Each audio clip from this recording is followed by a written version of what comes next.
Good morning and welcome. Thank you to so many of you who've joined us this morning on Wednesday, September the 30th, for this, our third event on Algeria in 2020, this most unusual of years. It's our second digital country event, and it's the first event that we've done in a virtual setting for Algiers, and follows on from a tremendous trade and investment summit that we hosted in January in the margins of the UK Africa Investment Summit, and a trade mission that we took to Algeria in February. We have 15 speakers and a Q&A session in just over 90 minutes, and that sounds ambitious and is very ambitious. There is so much content that needs to be spoken about today, and we're very grateful for all of our individual speakers. Just a bit of digital etiquette before we start. We welcome any questions that you have, although many of you have submitted questions beforehand. And if you could direct your questions to events@developingmarkets.com, we will try and address as many of those as possible. If you're unable to stay for the duration of the event, as with all DMA events, this will be made available in its entirety on our website towards the end of this week. If you are after any of the content of the slides, all the slides will be made available at the end of this week too, once again on the website. We'll leave some key addresses at the end of the presentations, and we very much look forward to having your thoughts on the key topics that are raised today. And with that, I'd just like to thank a couple of people. I'd like to thank both governments who are represented through their ministers this morning, and I look forward to hearing from both distinguished ministers. We also are very grateful to both embassies and ambassadors who have made today possible, and also, of course, to DIT who have helped support this event. And we're also, of course, very grateful to the Prime Minister's Envoy and to Lady Olga, who will be chairing the body of the event today. I hope you have a productive time, and we very much look forward to hearing your thoughts about how we can help you increase the trade and investment landscape with Algeria. Many thanks. Good day and welcome to yet another webinar hosted by Developing Markets Associates in association with the Algeria British Business Council, of which I, Olga Maitland, am the chairman. I have great pleasure looking forward now to how Algeria is moving forward in its economic plans and development. And to open our webinar, I have real pleasure in introducing Prime Minister Boris Johnson's Trade Envoy to Algeria, the Right Honourable Lord Risby of Haverhill. Lord Risby is a long-standing friend of Algeria. He loves it, he knows it, he's travelled all over the country, and therefore it's real pleasure I welcome Lord Risby to speak now. As the Prime Minister's Trade Envoy to Algeria, I'm absolutely delighted to support this webinar, which is a platform to showcase Algeria's future plans for diversification, for getting potential British investors to think Algeria, and to deliver more win-win partnerships. UK companies are amongst the biggest investors in Algeria, and our companies have a very long history of cooperation. And indeed, historically, our friendship has lasted over 400 years. Hydrocarbons have historically been the bedrock of our trade and investment relationship. Indeed, the UK was Algeria's first customer for Algerian LNG, and Algeria has been a reliable and trusted supplier to the UK for 55 years. But, yes, this is important, there are huge opportunities beyond oil and gas for expanding the UK-Algeria partnership and investment. So we must focus today on the future. And had it not been for this dreadful virus we've all had to deal with, I would now been well on my way to having my 20th visit to Algeria, which I call my second home.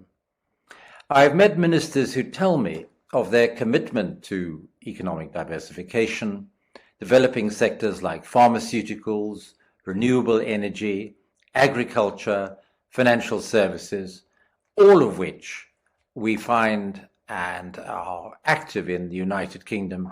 And of course, we want to share our expertise with you in Algeria. I have met Algerian entrepreneurs who are looking to develop new products and services, both for the Algerian market and for new markets, and they value the British technology and international networks. And I've also met, with great pleasure, a new generation of students who are tech-savvy, digitally connected, and ambitious for the future. And Algeria is now on the move. And as Algerian entrepreneurs explore new markets in Africa and beyond, UK companies are keen to offer complementary technology, experience, and expertise, a partnership of mutual gain. This is a time of huge and rapid change across the world. And as we prepare to embrace this new age in global commerce, we can develop new ways to strengthen this relationship further. This is particularly important as the world recovers from the economic impact of COVID-19 and rises to the challenge of climate change. Trade will be a hugely important part of the economic response and recovery for the UK and Algeria.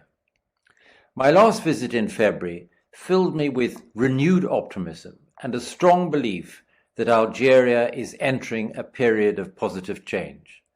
For example, the recent introduction of the new hydrocarbons and finance laws are providing more commercially viable business models and offer more commercially competitive opportunities for foreign investors and business partnerships. And encouragingly, Algerian officials told me that there is much more to do. They know that competition for investment is high, market conditions need to be attractive in order to entice overseas investors.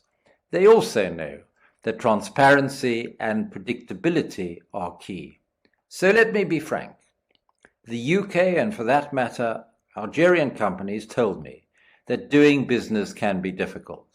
But they also told me that the rewards in Algeria has to offer can far outweigh the challenges. And they see a country that is changing and, as it does so, is opening new business opportunities for UK companies.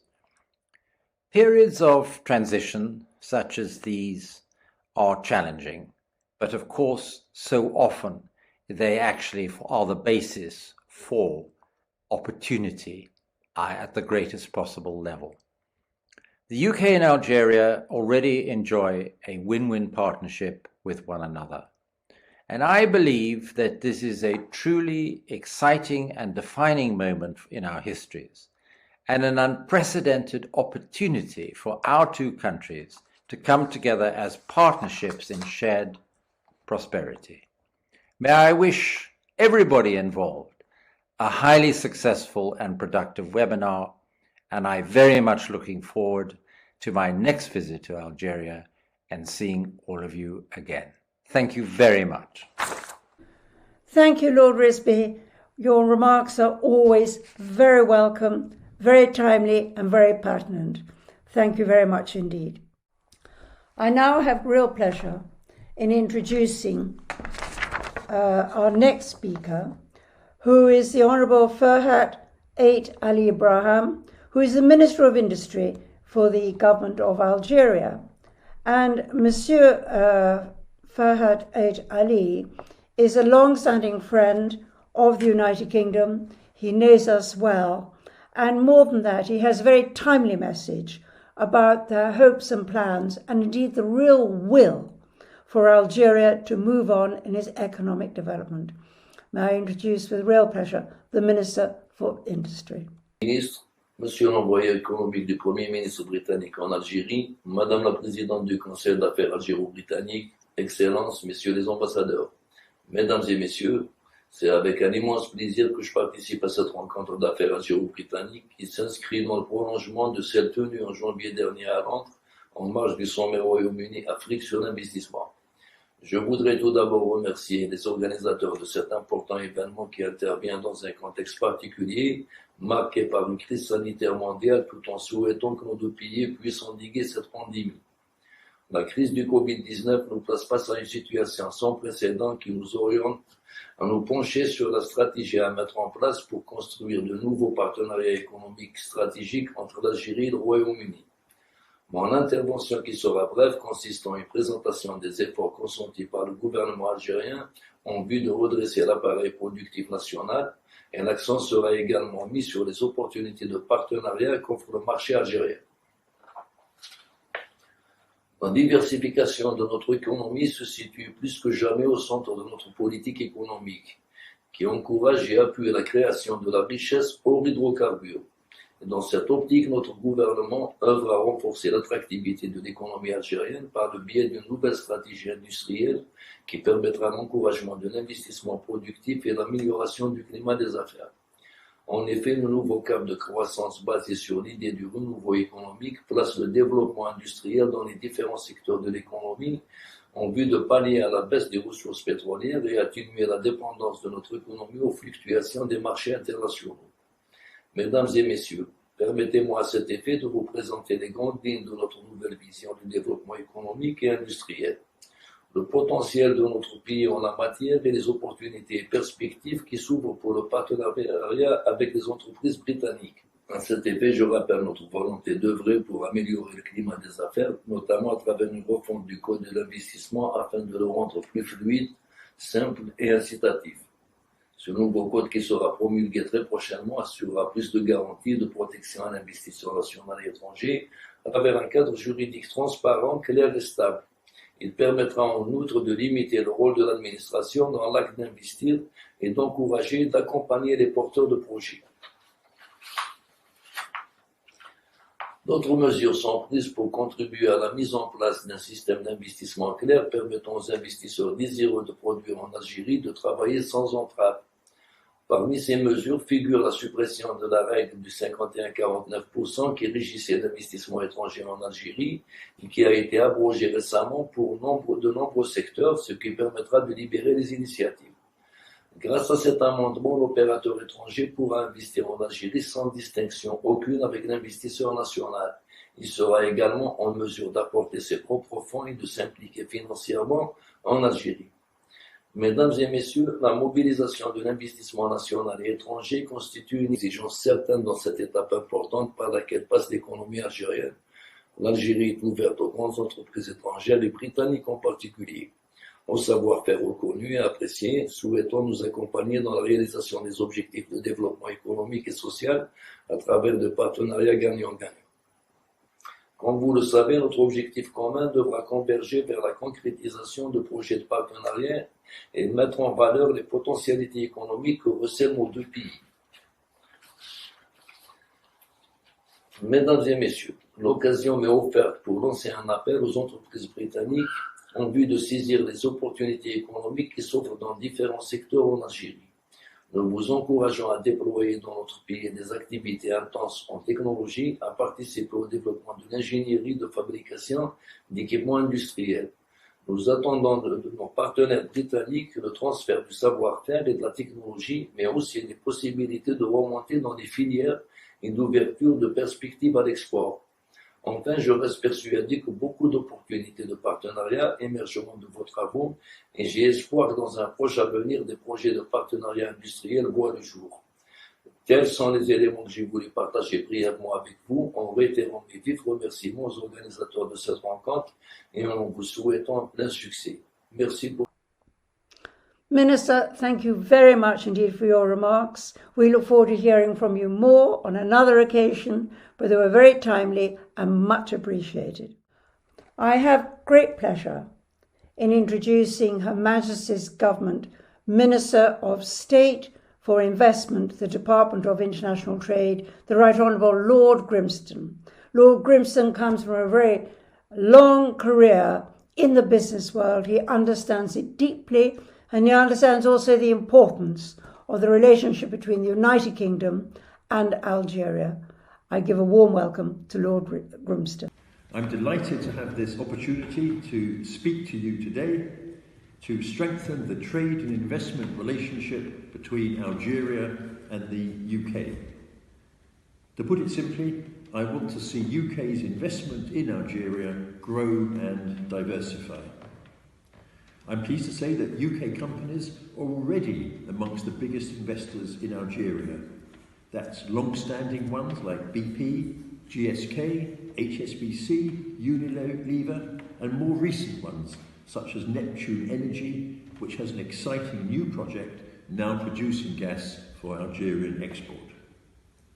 And I'm proud that after many years of planning, we will be celebrating the opening of the first British school in Algeria next month.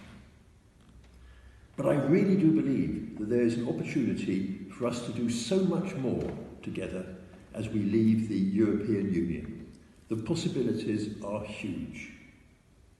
I'm delighted to say that the UK remains one of the top destinations in Europe for FDI, that's foreign direct investment. And also, and this is important for the future, the UK secured an increasing share of European research and development projects and achieved a spectacular performance in attracting FDI into the digital tech sector. And I have to say, more projects than France and Germany combined. We really do stand out as the digital economy in Europe. So to all the Algerian businesses participating in this webinar, many of whom I know have impressive technological capabilities and ambitions to grow as you develop your own knowledge economy, I say that the UK should be your partner of choice. Why? Well, of course, we're a very successful trading nation. We are rated one of the most advanced countries in the world for innovation, and we stand at the top 5 in the 2019 Global Innovation Index. And we embrace all the possibilities of the knowledge economy. We're a world leader in every type of tech, and we have more of the world's top universities than any other country outside the US. And of course, we are the world's financial capital. Canary Wharf alone is a bigger banking centre than the whole of Frankfurt. But my job also involves promoting and helping British companies investing in other countries overseas.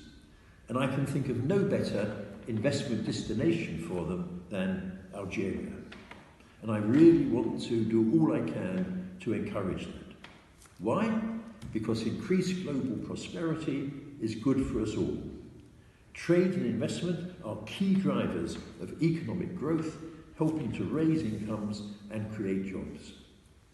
And to encourage this, we support UK-based companies with their outward investments in activities such as opening overseas offices, setting up a factory, or expanding existing overseas operations. We also support UK-based companies to invest and operate overseas with the help of UK export finance. And their priority is to provide support to UK businesses with their overseas partners, contributing to economic growth in the UK and around the world. And we're very keen to forge stronger trading relationships with Algeria, and I look forward to that happening going forward. I was pleased to see Algeria play a key role at the African Investment Summit in London this last January. Your Ministry of Industry led the Algerian delegation, and I believe that laid foundations for an even stronger partnership going forward. And this was quickly followed up by one of the largest ever trade missions to Algiers, when more than 40 companies travelled there. Of course, in a crowded international marketplace, competition for investment is high, and market conditions need to be attractive in order to entice overseas investors. Transparency and predictability are key. And I was really pleased to see the recent announcement by the Algerian government of a range of new incentives and a review of the current legal framework in their economic and social recovery plan to encourage foreign investment. Priority sectors in their diversification strategy include agriculture, renewable energy, pharmaceutical, digital, mining, finance and professional services. All sectors in which we are strong, so this provides exciting opportunities for UK companies. And as we approach COP26, let me highlight the scope to work closely together with our Algerian partners to unleash their clean energy potential. London is a leader in green finance and a global centre of carbon trading, and more than 95 green bonds have listed on the London Stock Exchange, raising over $26 billion across 7 different currencies. I'm sure that the time is right for UK companies to be part of Algeria's long-term vision, to invest in greener industries with British expertise partnering Algeria on their energy transition journey.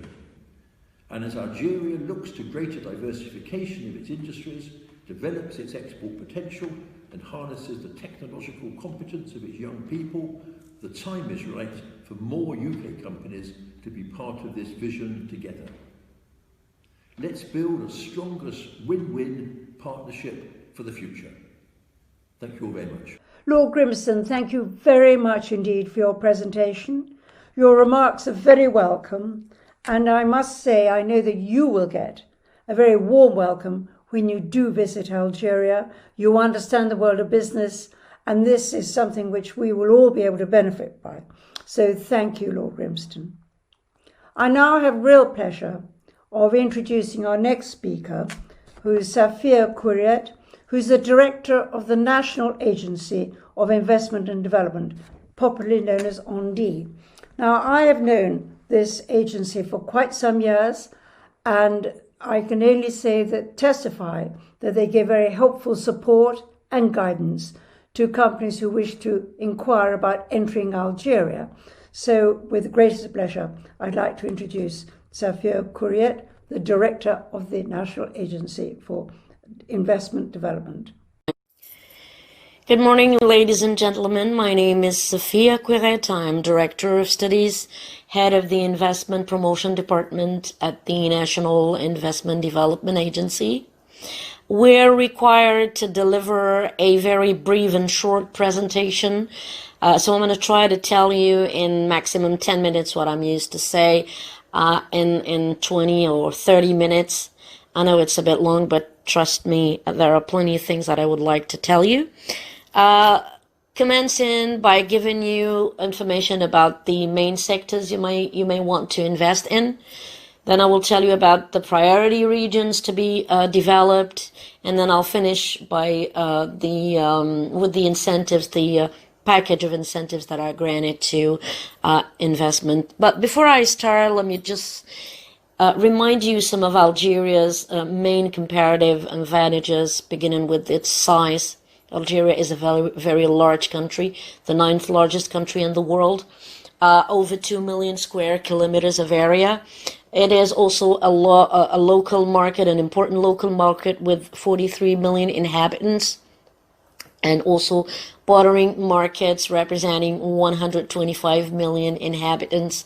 A very interesting location, strategic location in the heart of Europe, Africa, and the Arab world, which makes it a very good point for starting a business and envisaging exports towards those region, thanks to its proximity to the main economic cities within the region, plus the very competitive factors costs available in terms of natural, let's say in terms of energy, power, labor force costs, and so on. So you can imagine this platform containing all the first ingredients that are necessary to think and start speaking about a market. Of course, a market needs also opportunities to do business, and as investment developers, I will tell you about investment opportunities, starting with the industry sector. whether strategic industries such as the pharmaceutical industry or the other manufacturing industries such as the processing industry of alpha, of wood, cork, etc., or the food industry. Also the mining industry, since mines is the other sector that we work on developing. Algeria is a country rich with natural resources, all waiting to be valorized and to be developed. So mines also is the sector that you might want to think about investing in. And agriculture and rural development, so whether it's about agricultural production or arboriculture or wood parks, anything that has to do with vegetables, cereals, pulses, fodder, crops, fruit. So anything that has to do with the agriculture, but also livestock and local meat production, milk sector activities. So all these are considered to be part of this major sector to be developed and promoted in Algeria. ICT is the other sector that we're working on developing. So anything that has to do with digital know-how and knowledge-based economy, activities based on these startups, contribution, the industrialization activities in industry 4.0 standards. So ICT is the sector, because today we're working on establishing a digital economy, and so any know-how and any contribution is highly required. Health also is a sector we want to develop through the construction and the management of health infrastructures. And last but not least, environment, mainly renewable energies. And here in Algeria, you have all kinds of renewable energies to be exploited: photovoltaic and thermal solar, wind energy, geothermal energy, cogeneration, biomass.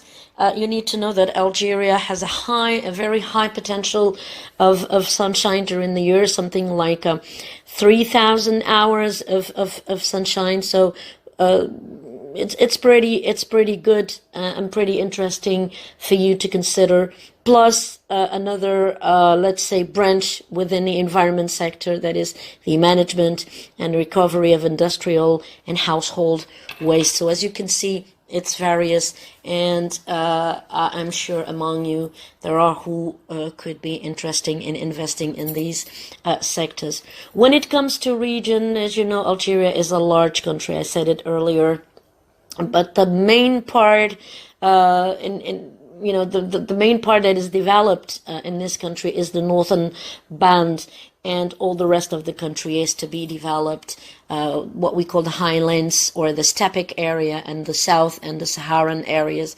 Although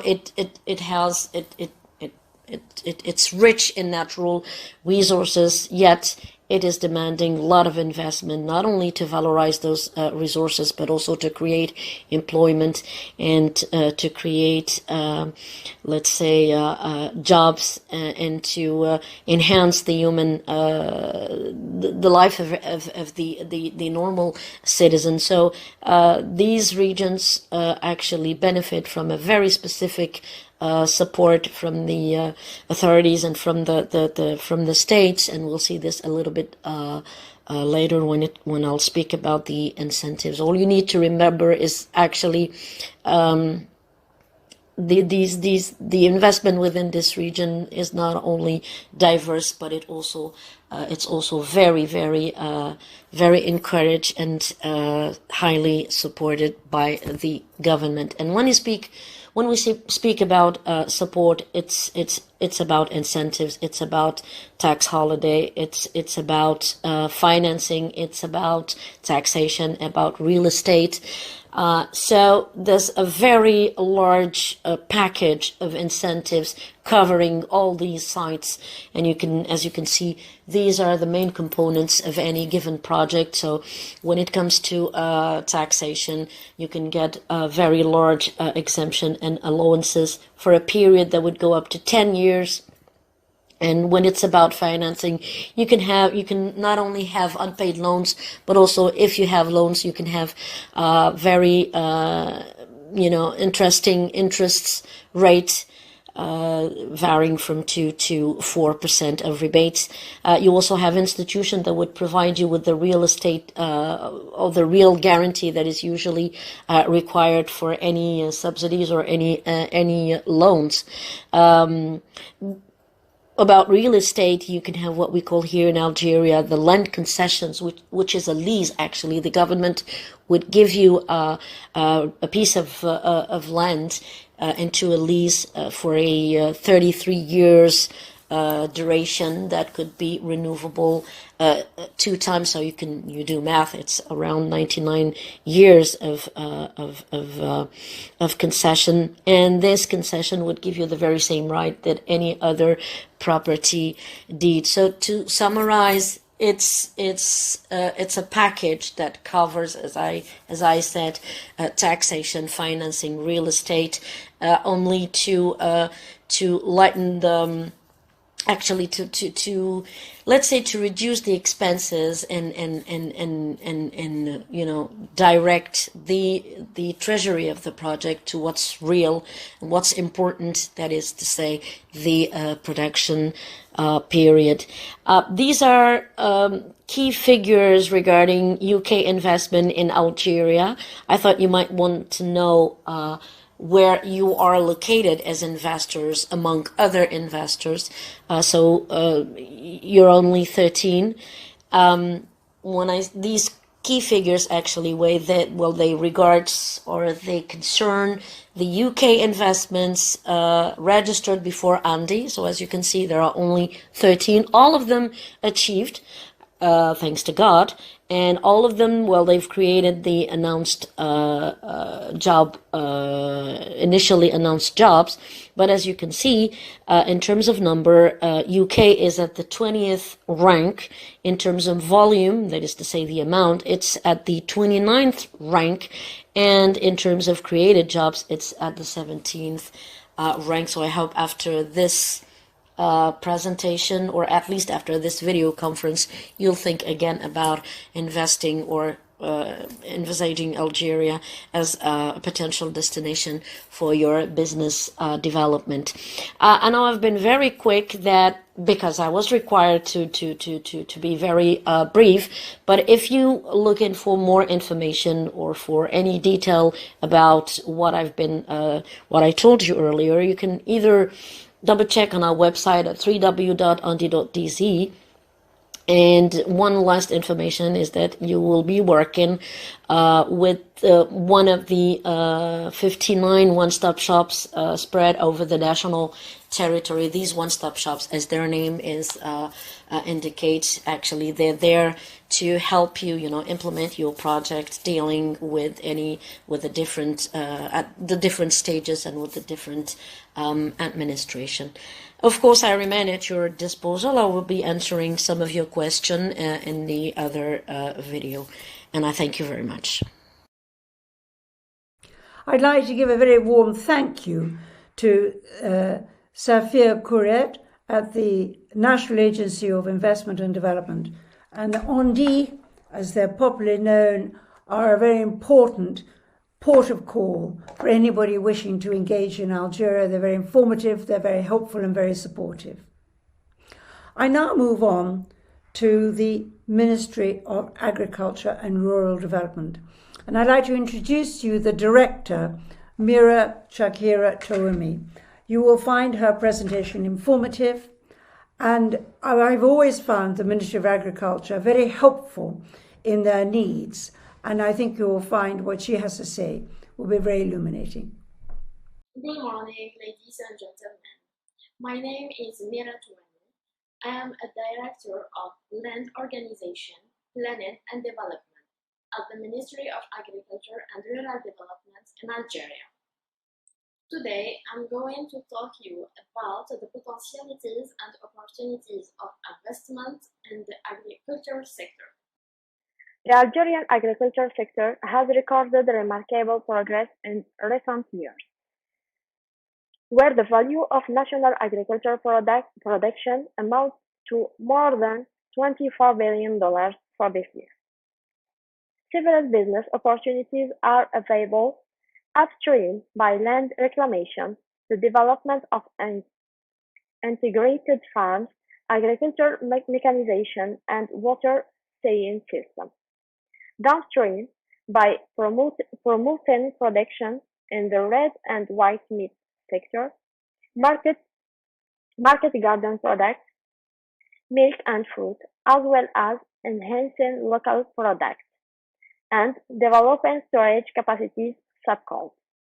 The total agriculture area is 43.4 million hectares, including 32.9 million hectare area of pasture and ranch, and 8.4 million hectares of useful agriculture area. This graph shows the evolution of the added value of the agriculture production between 2000 and 2080. This graph shows average annual growth of the various sectors over the past 10 years. In fresh vegetables, red meat, white meat, dates, cereals, citrus, and milk.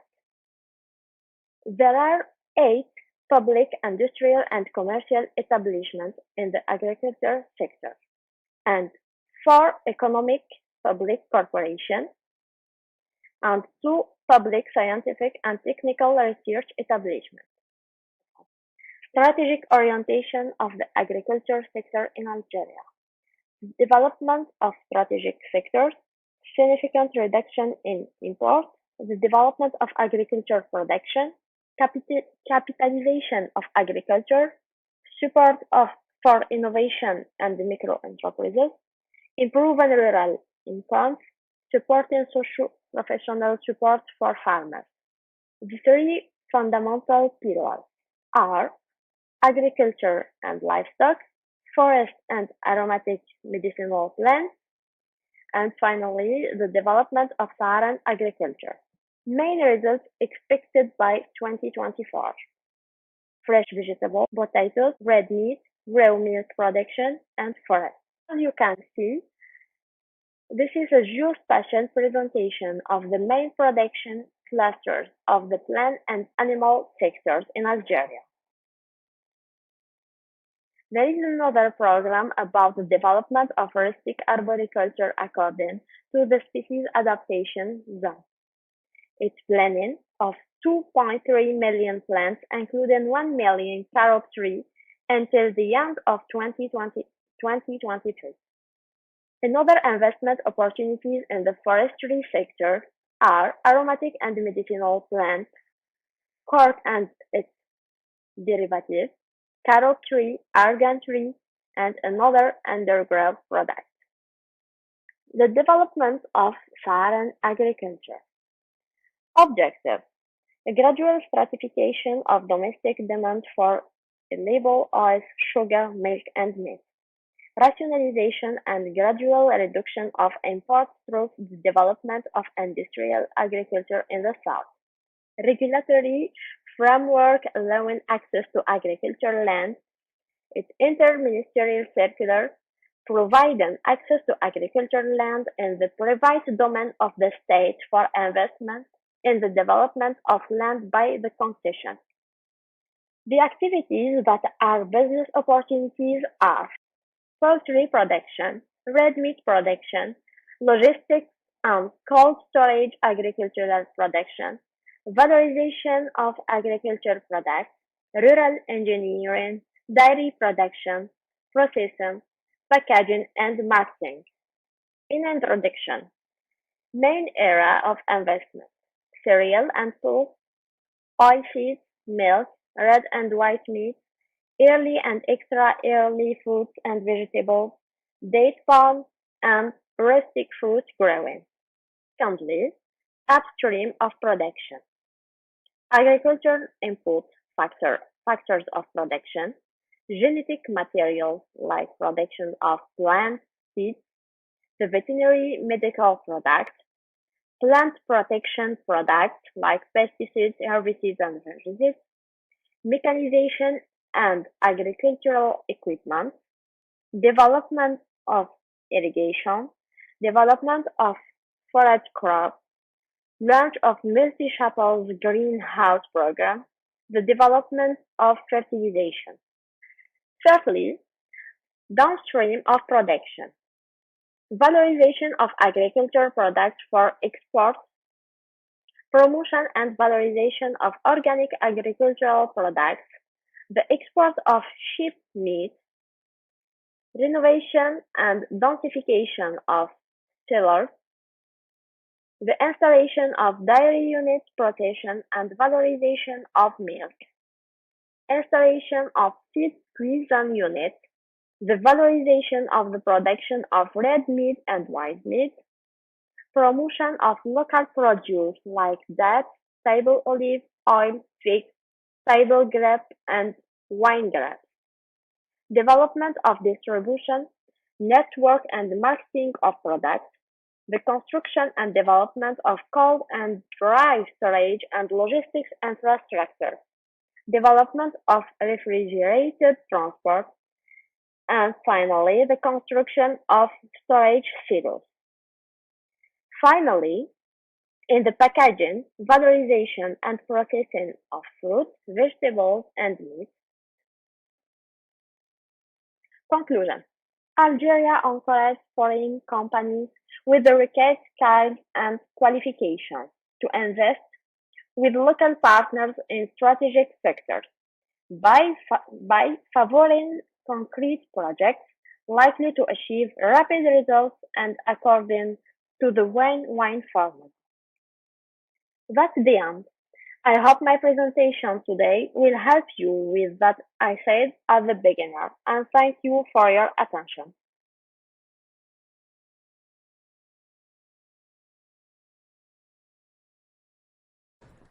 Mira Tahira Tuami, thank you for a really superb and enlightening presentation. I'm absolutely certain there are going to be many people calling us up asking for more information, which we will have the gracious pleasure of directing to you. And I must say, for we in the Algeria British Business Council, we will have great pleasure in working closely with your department, as indeed with all government departments.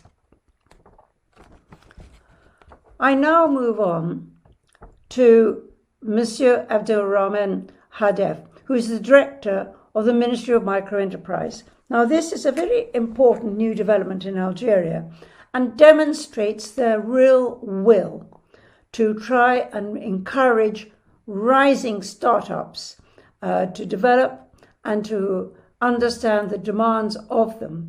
And I must say, I hope very much we will have very close working relationship with the Ministry of Microenterprises as they move forward. So I give a very warm welcome to Mr.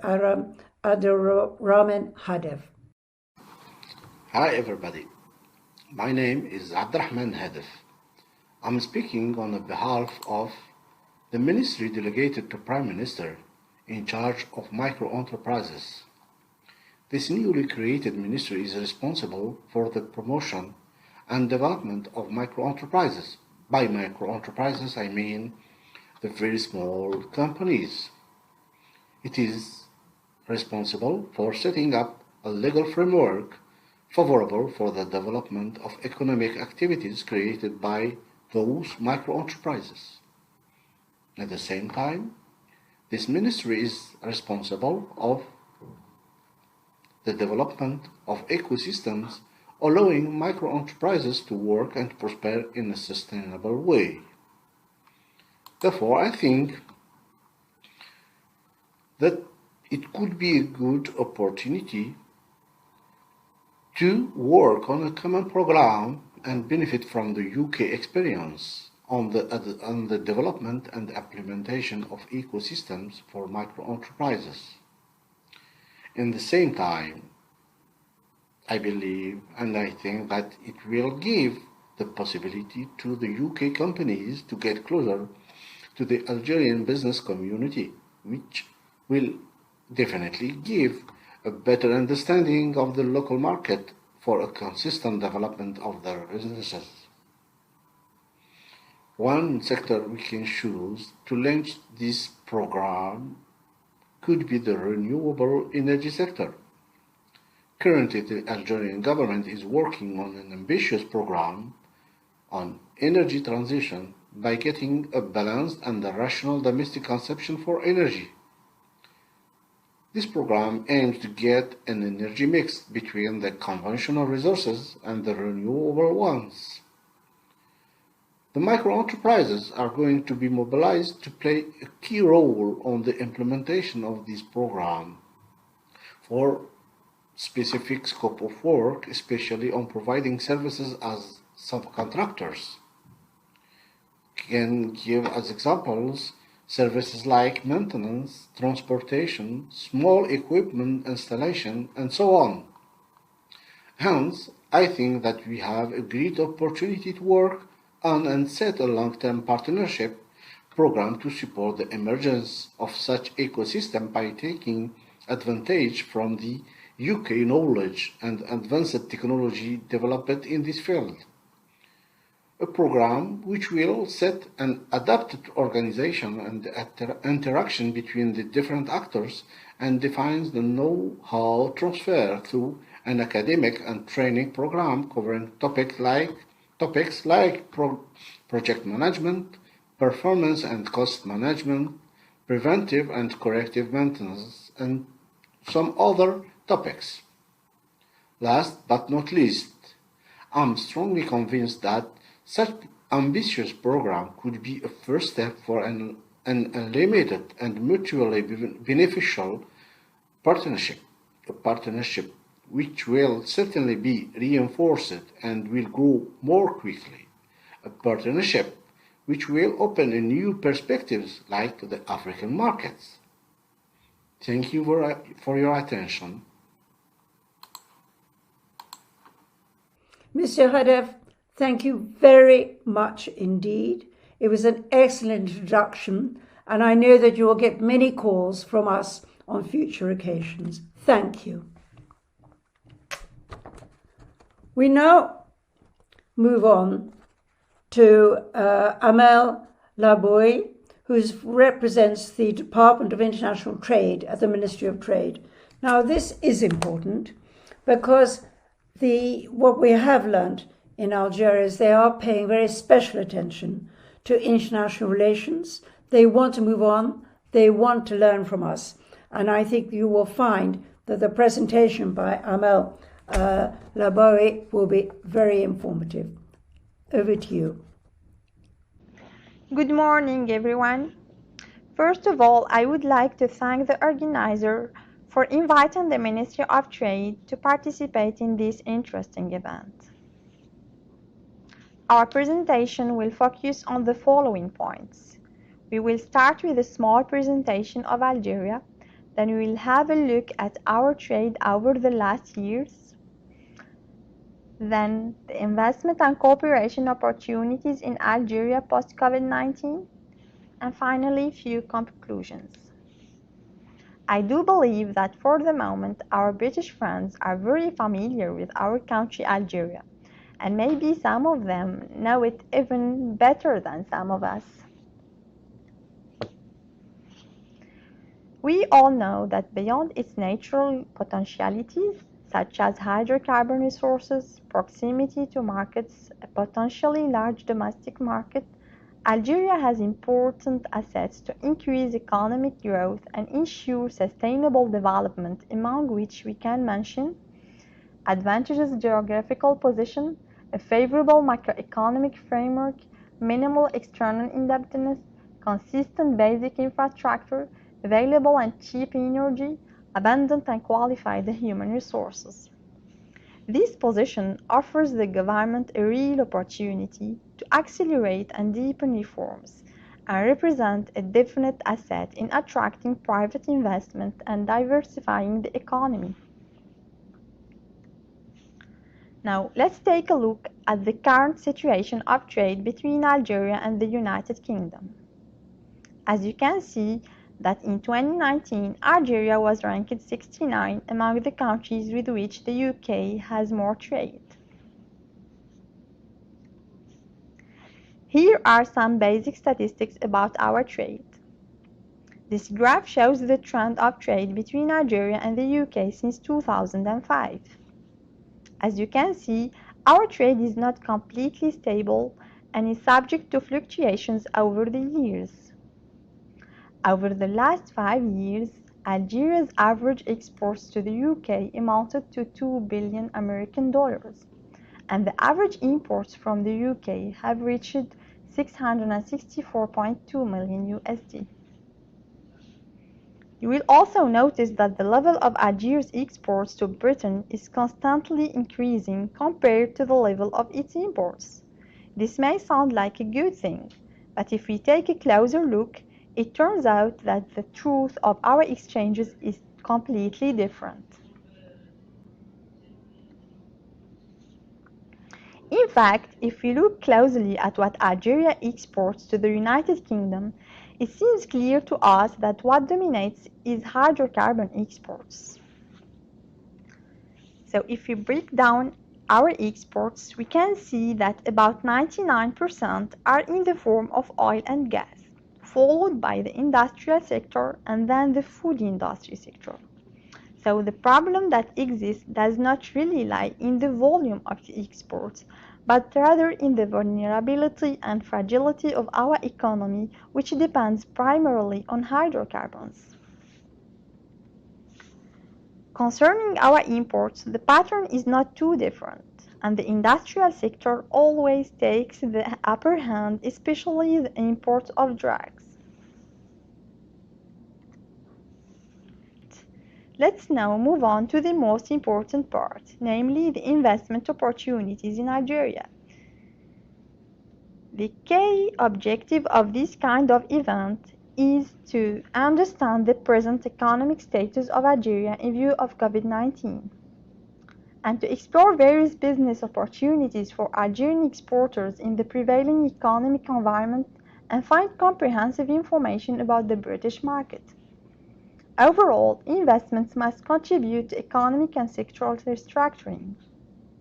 To do this, we must work on two axes.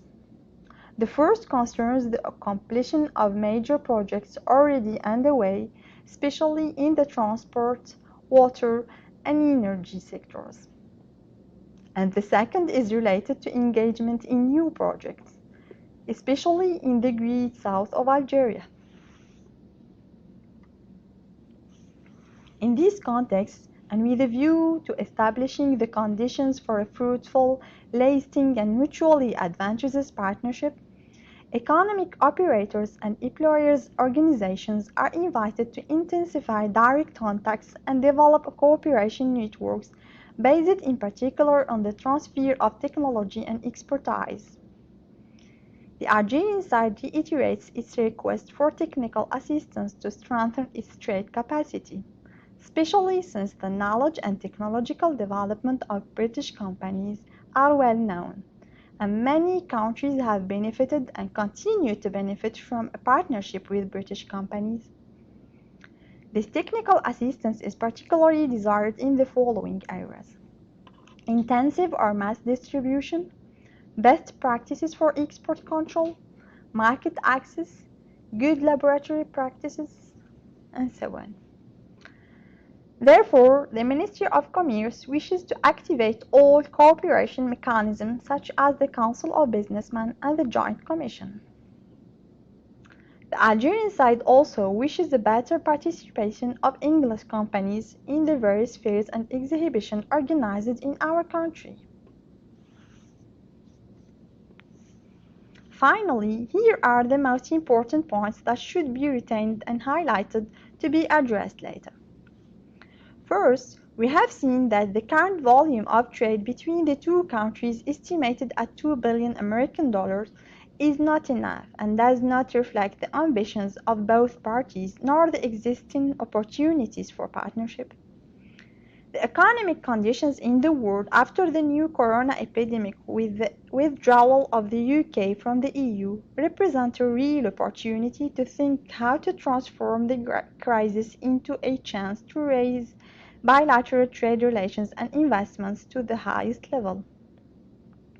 As a matter of fact, partnership is the main way to develop economic relations between the two countries and to seize the important opportunities offered by Algeria.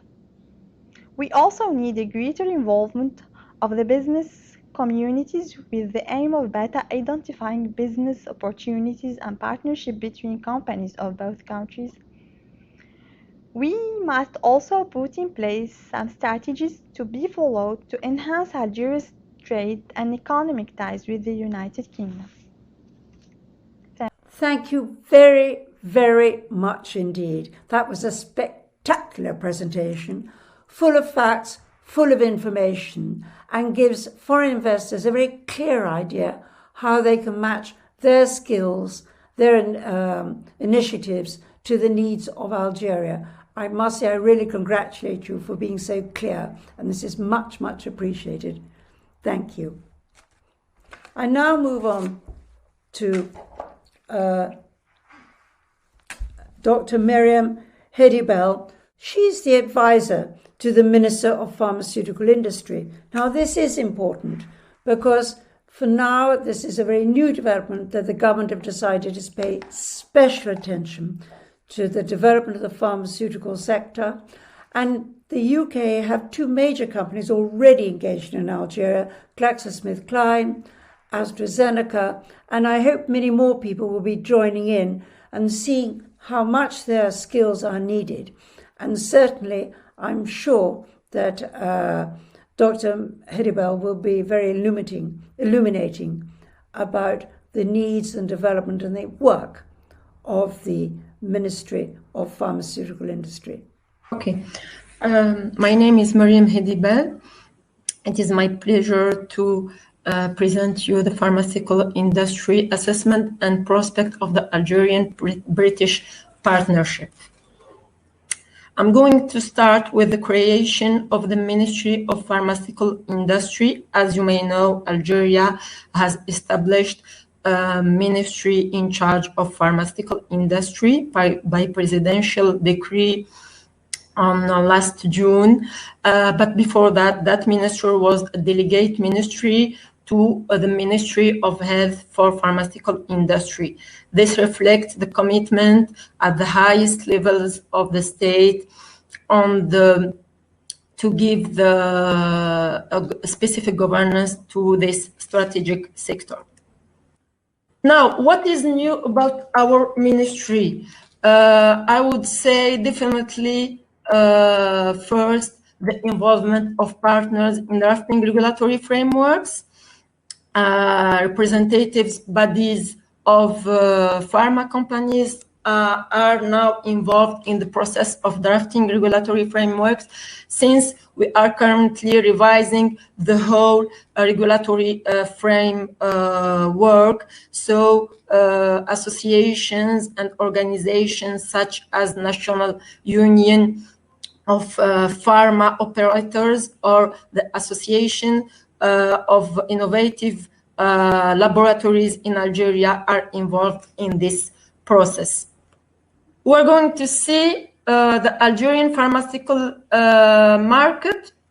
As you can see on the graph, the pharmaceuticals expenditures have known a significant growth, especially over the last decade. And now we are at $4 billion for the year 2019.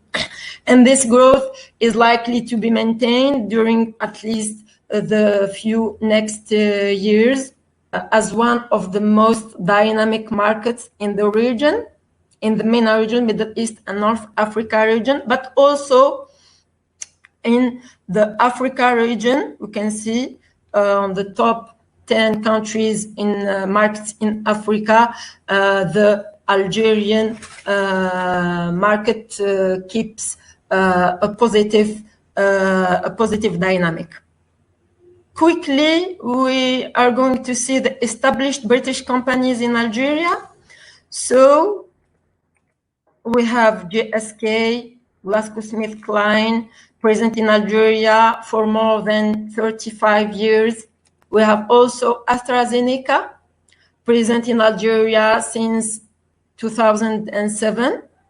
So I'm gonna talk about the advantages and opportunities for investors in pharmaceutical industry sector As I said before, Algeria, the Algerian market is one of the biggest in the region, Africa region, and also MENA region, thanks to a large universal health coverage that we are proud of. Also, a substantial industrial fabric. We have no less than 95 operational facilities for manufacturing of pharmaceuticals. The human resources, for instance, we have 13 pharmacy faculties in Algeria, and as you may know, plenty cheap energy. But I would say the serious and most important opportunity for pharmaceutical investors, I would say, and that should be said, is the additional Finance Act 22. I have noticed that there were at least 2 questions related to the 5149 rule related to foreign investment, and I would say that this rule has been cancelled except for strategic sectors. And I think the COVID-19 pandemic demonstrated that the pharma sector is definitely a strategic one. So this rule is maintained it remains applicable for the pharmaceutical sector, except when the commitment is to produce essential, innovative product with high added value, requiring complex and protected technology and intended for the local market and export. So the investor has to provide evidence that that is its commitment, and then he will be allowed to be established in a legal form of 100% foreign company without any requirement of having a local partner.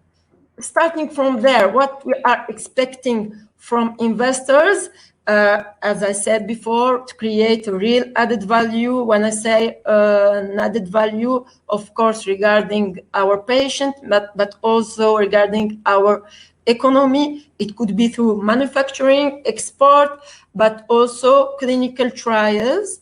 And then, yeah, as I said before, we are asking investors to think big exportation, and we are introducing all the provisions to facilitate this process.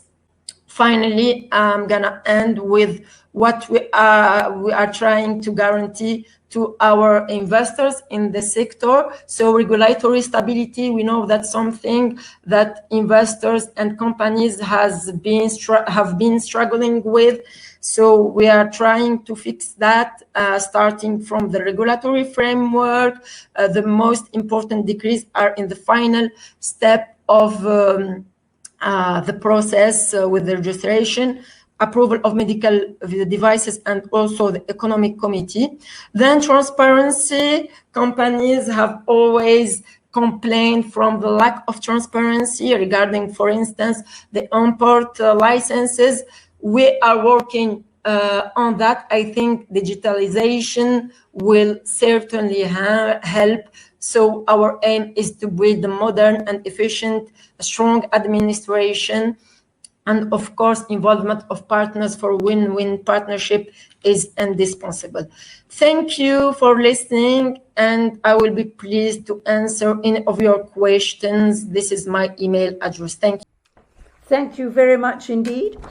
That was very helpful, very illuminating.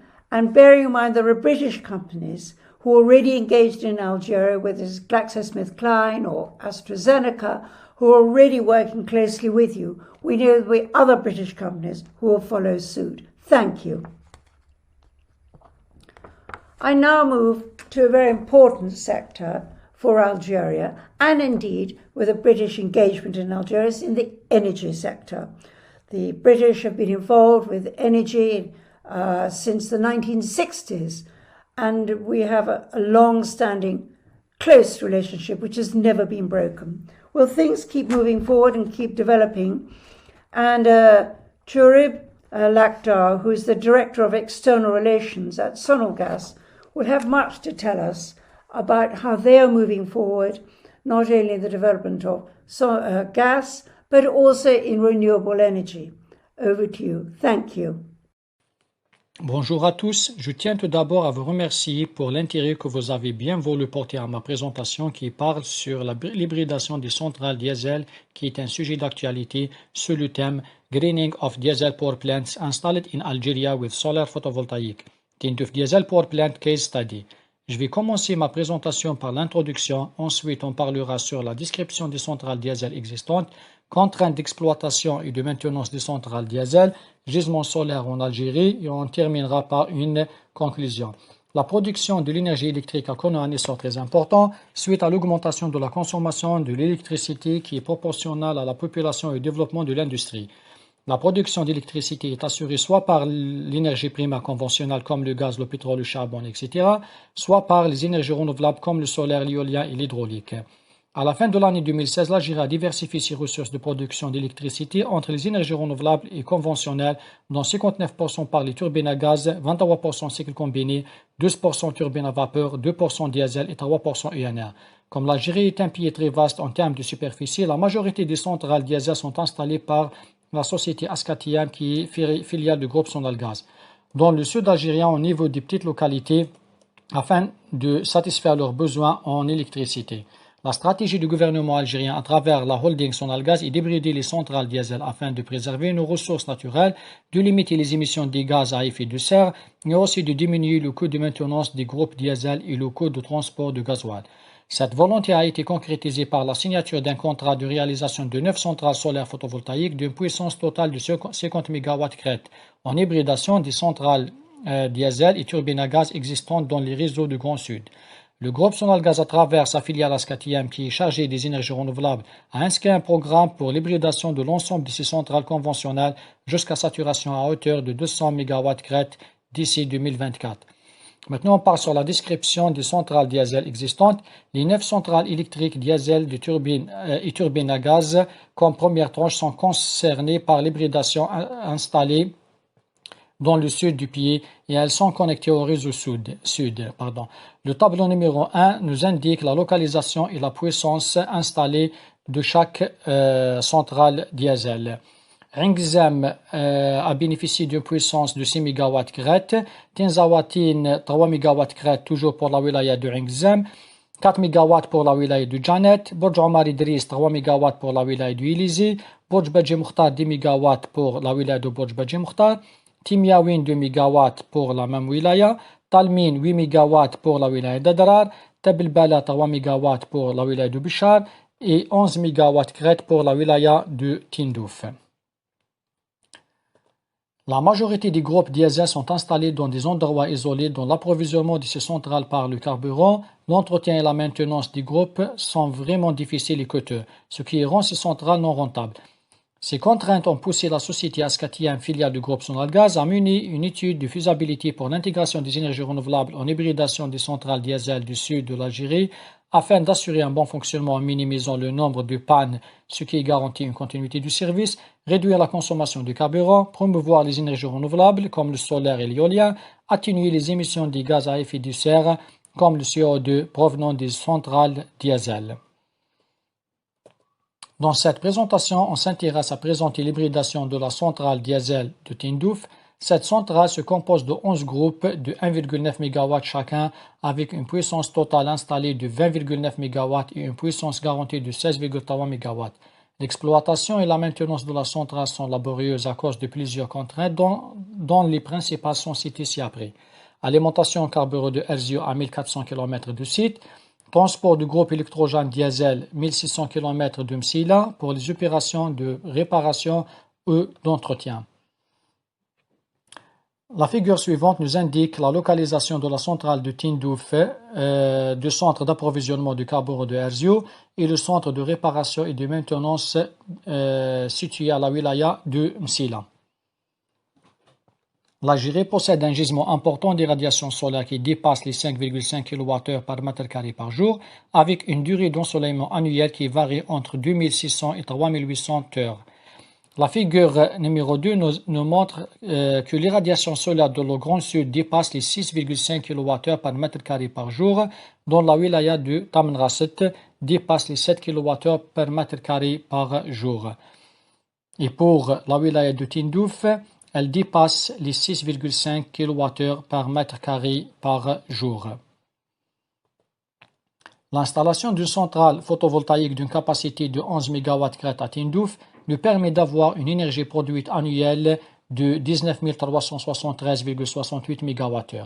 D'un autre côté, l'énergie électrique produite annuellement à partir de l'énergie solaire photovoltaïque au lieu du groupe diesel nous permet d'atténuer environ de 17 433 000 kg de CO2. On conclut que la stratégie actuelle de l'Algérie est de développer la filiale des énergies renouvelables, notamment l'énergie solaire photovoltaïque, du fait de l'amélioration continue de son rendement et la baisse de son coût. L'énergie solaire photovoltaïque est prometteuse en Algérie grâce au gisement solaire qu'elle possède et de la disponibilité de terrain. La société Ascati, une filiale du groupe Sonalgaz, a lancé dernièrement l'hybridation de ses centrales diesel et turbines à gaz installées dans le Grand Sud dans le but d'économiser dans le budget de la maintenance et d'entretien des groupes diesel, réduction dans la quantité d'approvisionnement de gasoil et les frais engendrés par le transport, réduction des émissions des gaz à effet de serre. Pour le cas de Tindouf, les atténuations de CO2 ont dépassé les 17 millions de kilogrammes. Il y a lieu de signaler que les centrales de production du Grand Sud sont raccordées à des réseaux insulaires. Il s'agit donc de réseaux non connectés entre eux et non raccordés au réseau national. De ce fait, l'intégration d'une solution de stockage dans les systèmes électriques s'avère primordiale afin d'assurer une continuité et une meilleure qualité de service. Voici quelques références qu'on a utilisées pour préparer cette présentation et merci pour votre attention. That presentation was extremely informative, and I think you will find that those people who are involved in developing solar energy, wind energy, renewable energies of all forms will have a very good relationship with Sonalgas as they themselves are expanding their horizons. Thank you very, very much indeed for your presentation. I now would like to give a very warm welcome to a long-standing friend of the British, Monsieur Sami Agli, who is the head of the Confédération Algérienne du Patronat Citoyen, CAPAC. They are a trade association representing companies big and small in Algeria. And Monsieur Agli is a good friend of us all. I give you a warm welcome, Monsieur Agli. Au nom de la Confédération algérienne du patronat citoyen, CAPC, je remercie M. Atam Sander et toute l'équipe de DMA de nous avoir associés à cette conférence de prestige. Je tiens également à saluer Lady Olga et Lord Risby pour le long travail accompli pour le renforcement de notre relation économique. Mesdames et messieurs les ministres, chers intervenants et invités, bonjour à toutes et à tous. L'Algérie est en transition économique. J'ajouterai que cette pandémie est un facteur d'accélération de la transformation du modèle économique jusque-là basé sur la rente des hydrocarbures.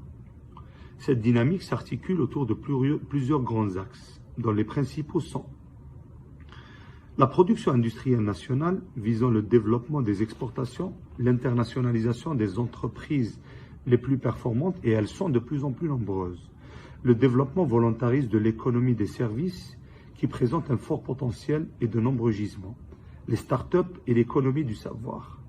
C'est d'ailleurs dans cette perspective de diversification que le cadre législatif et réglementaire a récemment évolué en faveur de l'entrepreneuriat en général et des investisseurs internationaux en particulier. La levée des obstacles comme le 51-49, le droit de préemption, en sont les principales expressions. Mesdames et messieurs, cette année et celles qui suivront constituent une véritable opportunité pour investir dans notre pays. Tant les relais de croissance sont devenus concrets, il y a des opportunités dans tous les secteurs économiques. L'agriculture, l'agro-industrie, spécialement le bio, plusieurs filières industrielles de transformation, l'industrie manufacturière et exportatrice, l'industrie minière qui est appelée à devenir l'une des plus importantes de la région, le sous-sol algérien, regorge de minerais en tout genre, y compris les terres rares. La chimie, la pétrochimie, les énergies renouvelables, l'industrie du digital, le tourisme, la formation, enfin un secteur encore totalement vierge, le secteur des services. Mesdames et messieurs, l'Algérie accélère son ouverture. La vision est claire et le cap est donné. Elle possède tous les atouts nécessaires à la transformation de son paradigme économique. Un marché national solvable avec plus de 45 millions d'habitants et des marchés internationaux de proximité accessibles à moindre coût. Sa jeunesse bien formée, très engagée. Comme chacun sait, elle a émerveillé le monde entier par son sens de responsabilité et ses valeurs. Son tissu économique de plus de 2 millions d'entreprises de toute taille. Parmi elles, de plus en plus de champions de classe internationale. Son vaste territoire pouvant accueillir toutes sortes d'industries. Sa position géographique enviable au cœur même de cet immense espace économique euro-africain, en construction et auquel nous appartenons naturellement. Sa capacité logistique, aussi bien terrestre que maritime et aérienne, en cours d'extension et de modernisation. Enfin, l'élite de notre diaspora qui compte des dizaines de milliers d'experts, chercheurs, cadres dirigeants et entrepreneurs dans tous les secteurs que j'ai cités. Ils seront de la partie. Mesdames et messieurs, le marché algérien et ses prolongements dans la région sont à votre portée. Au nom de tous les chefs d'entreprise, je formule le vœu de vous associer rapidement à notre ambition en toute confiance et dans une logique de partenariat gagnant-gagnant. En guise de conclusion, permettez-moi de vous dire que nos destins sont liés et nous partageons des valeurs essentielles. Nous sommes très motivés pour réussir notre transition économique en l'amarrant notamment à l'économie régionale et mondiale. Alors sans tarder, saisissons ensemble toutes les opportunités de cette formidable occasion. Je vous remercie. Thank you, Mr. Salmi, very much indeed for your presentation. You're a good friend to the United Kingdom, you know us well, and we wish you well with your future endeavours. Thank you. We're now going to move on to the interactive questions and answers. Of course, there have been many questions coming in to us, and it's been very difficult to select them all, but we're going to do a kind of a summary of the questions which we think are of most pertinent interest for now. But please don't hesitate to email and send in questions both to DMA and indeed to me at the Algeria British Business Council, and we will get your questions answered. So therefore, I would now like to pose a question to Safia Kouriet, who's the Director of the National Agency for Investment and Development, otherwise known as ONDI. What do investment opportunities look like in the digital sector in Algeria? Now, this is, I know, very important to you all, and certainly it's a big growth area, so I look forward to your remarks on that. Now, there are two key questions which are coming through on a regular basis. What do investment opportunities look like in the digital sector in Algeria? Now, I'm well aware that in Algeria you're making rapid advances. You want to invite more expertise from the UK. So would you please expand on this? It would be much appreciated. And also, this is a recurrent question, but I think it does need a bit of clarification. Could you please give us an update on the new investment regulations for foreign investors, including in particular the maximum percentage of ownership in the capital of companies in Algeria? I know there are some variables in this. And also, and there are new developments, could you please confirm the free transferability and convertibility of distributions to foreign shareholders? And thus, as you know, this is very critical to foreign investment. So I do welcome your remarks. I think I've already spoke about this in the previous video. We are working on the digitalization of the state administration, of the economy in general. So you can think about investing in those sectors. It's about creating all the support, technical support, software, hardware, securing systems and databases, the electronic certification, the e-payment. So, you know, all investment that would allow the digitalization of the administration and the economy are, let's say, an opportunity for investment. Training also is an opportunity within the ICT sector. And so, yeah, there's only with the administration the opportunities are used, because we need to, as I say, dematerialize the procedures, move, you know, to the virtual. And for that, you need to generalize the e-payment, you need to generalize the certification, the electronic certification, you need to train people. So yeah, any know-how and any technology that would help this, let's say, operation is considered to be an opportunity of investment. The other question was to provide an update on the new investment regulations for foreign investors. Well, the good news is that the 49-51% rule is not abrogated, but there's been a limitation of its scope and a restriction to strategic sectors, and those sectors are already defined by the law.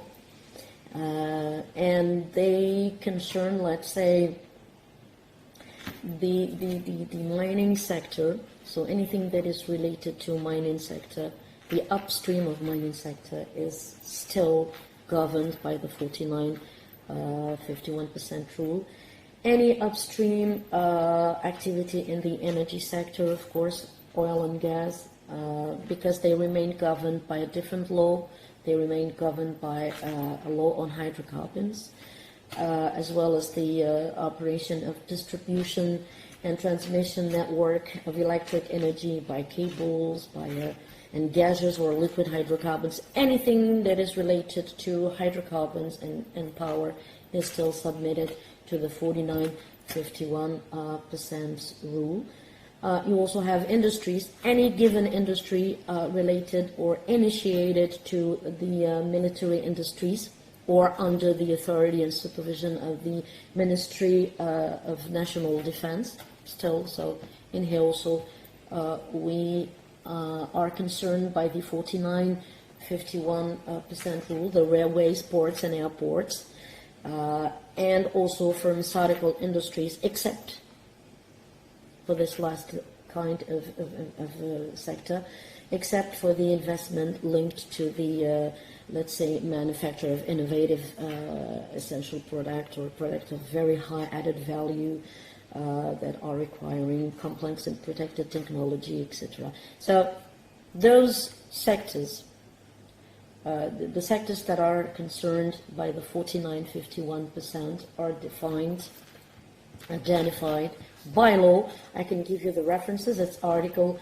49 of the Complementary Financial Law 2020. So you can find it available on the website of ANDI. So you have the rule, and then you have all the sectors that are still, let's say, concerned by this rule. The other part of the question was the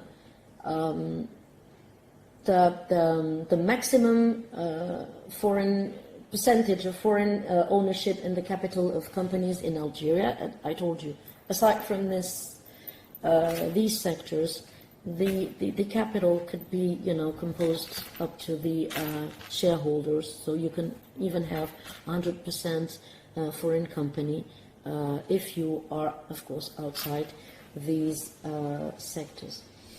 As for the transferability of and the convertibility of the distribution to foreign shareholders, I guess they're speaking about dividends.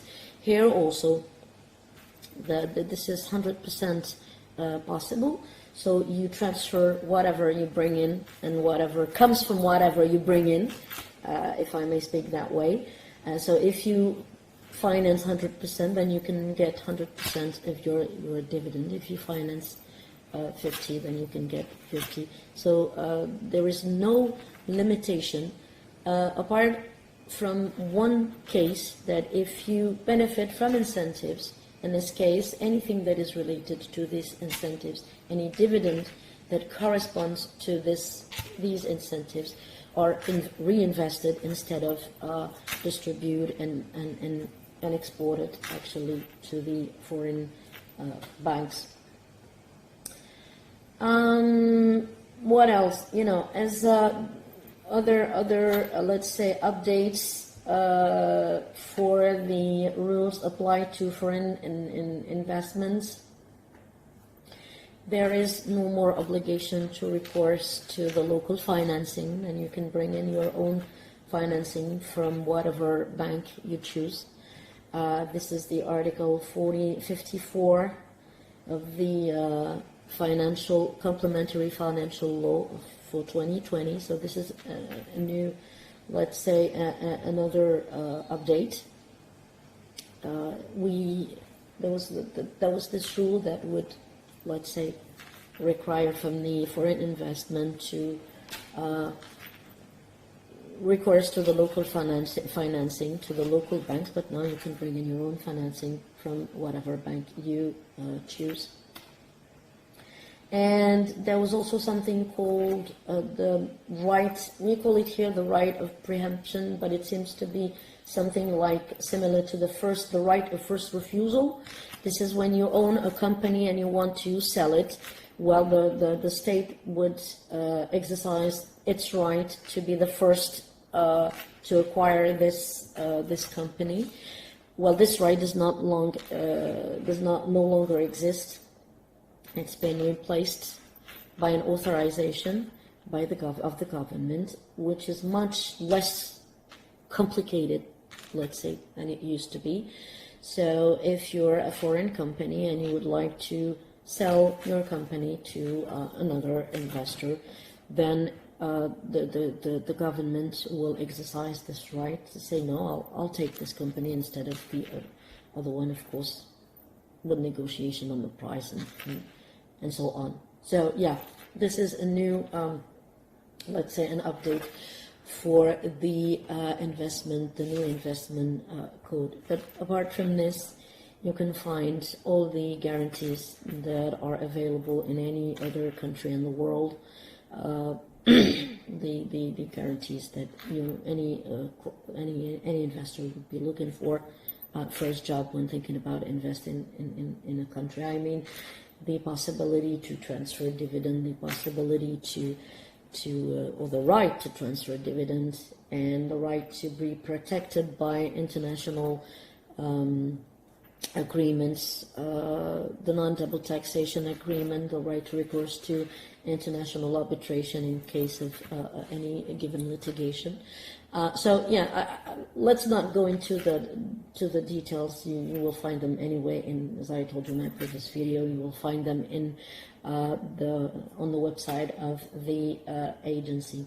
One last question is: can you confirm that the 49-51% rule for the financial sector has been suppressed? The answer is yes. As I told you, it's not. This rule is applied to the sectors I mentioned earlier, and this means that any foreign investor can own an Algerian financial institution,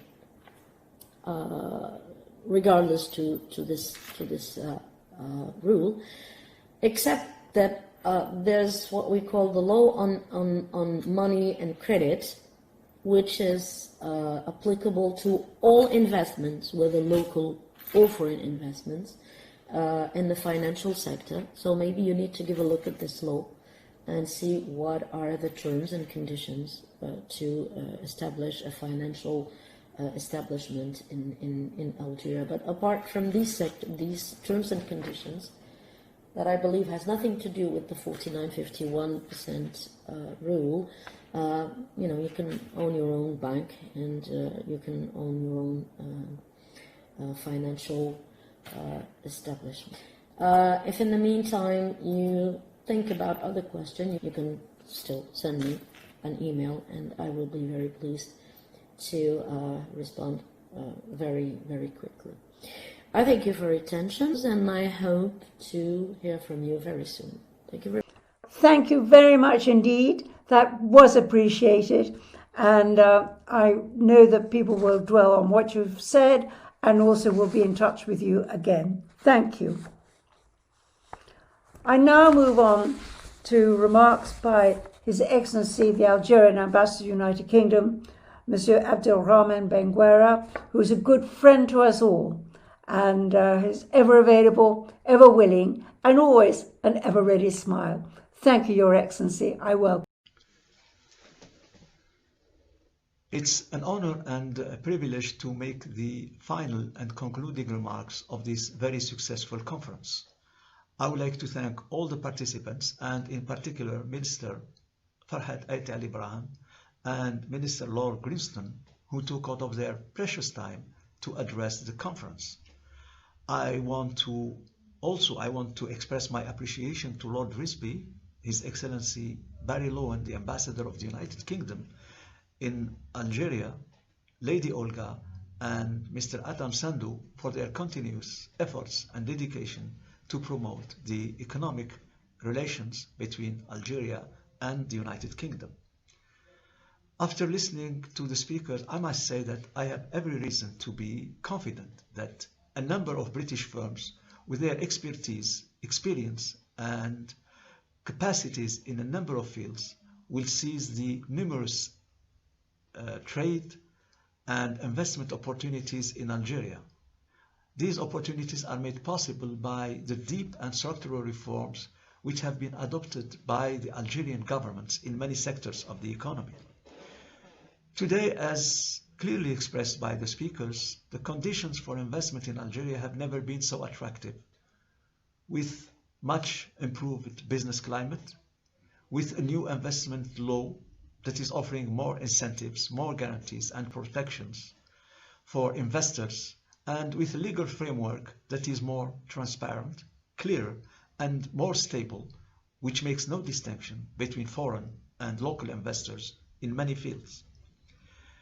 These economic changes are part of the deep and structural reforms which are undertaken by the government in Algeria, and also as demanded by the Algerian people to further consolidate the rule of law, fundamental liberties, and the separation and equilibrium of powers. I expect other conferences will be held in the near future, hopefully without Corona. I am also optimistic on the future of the relations between Algeria and the United Kingdom, which have every benefit to reinforce further their relations in all sectors of the economy. Thank you very much. Mr. Benguerrah, thank you as ever for your remarks. We do enjoy working with you. It's always a real pleasure, and nothing ever seems to be too much trouble for you in helping the relationship with the United Kingdom and Algeria. I now move on to the final closing remarks by His Excellency Mr. Barry Lowen, the British Ambassador to Algeria. He understands Algeria very well and will also give you some insights as to what we can expect next. Hello. I'd first like to thank the organisers of this event and the participants. Lord Risby, the Prime Minister's Trade Envoy for Algeria, Lord Grimstone, our Minister, Algerian ministers, representatives from ministries and representatives from the business community. It's been really useful to hear how, as Algeria changes, that's opening up new opportunities for business partnerships in areas like life sciences, pharmaceuticals, healthcare, particularly important in current circumstances, of course. The environment, and particularly important as Algeria pursues its energy transition and as we approach COP26, which the UK will be co-hosting next year. but also in technology, in mining, in agriculture, and we're also seeing the rise of Algerian startups. And I've personally had the real pleasure to meet young Algerian entrepreneurs and have been impressed by their energy and their ambition. And we heard from Lord Risby and Lord Grimstone about UK capabilities in these sorts of areas. The UK is a global hub for technology. We have a strong world-leading offer in life sciences. As we approach COP26, our leadership on environmental technologies, finance, and so on is increasingly relevant to Algeria.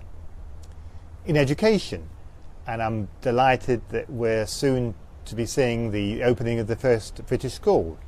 And to answer one of the questions, I think education, business education, is an area where we could do much more to develop partnership. And of course, there are challenges. As a business audience, you don't need me to tell you that business can be tough anywhere. But we've heard from our speakers about the readiness to change, the changes that are in hand to improve the business environment, to consult with business partners, to increase transparency, stability, clarity in business regulations. And we are here to help.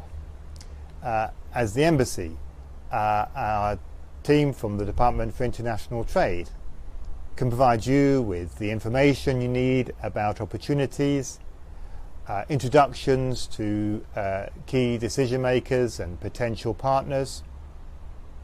We have increased risk appetite from UK export finance, which can be a real asset to British companies looking to develop partnership here. And we are discussing with our Algerian colleagues how to ensure that we have the best possible arrangements for business in the future after the transition period. Someone asked about visas, and let me emphasise the quality of the service for business customers from UK visas, and the desire to put in place arrangements which ensure that costs are kept as low as possible. So my final message is about the potential to develop the win-win partnership between our two countries. We are here to help. Thank you.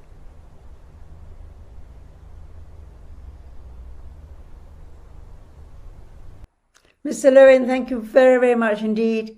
Your contribution is hugely important to us. As a real friend of Algeria, all the work you do has been noted, has made a big impact on us, and certainly helps all of us as we move forward trying to develop our relationships with Algeria. And the work we do with you and your embassy has made an enormous difference. Thank you very, very much indeed.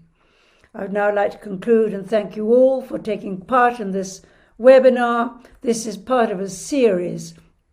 And as time moves on, as the things are developing in Algeria, we will open up and explore the opportunities. Some webinars will be in greater depth on one sector or on another, but we'll always keep our friends fully informed on developments. And in time, of course, we hope that the DMA will be able to hold one of their lively major conferences, which have always been huge success. Thank you all for now. Thank you.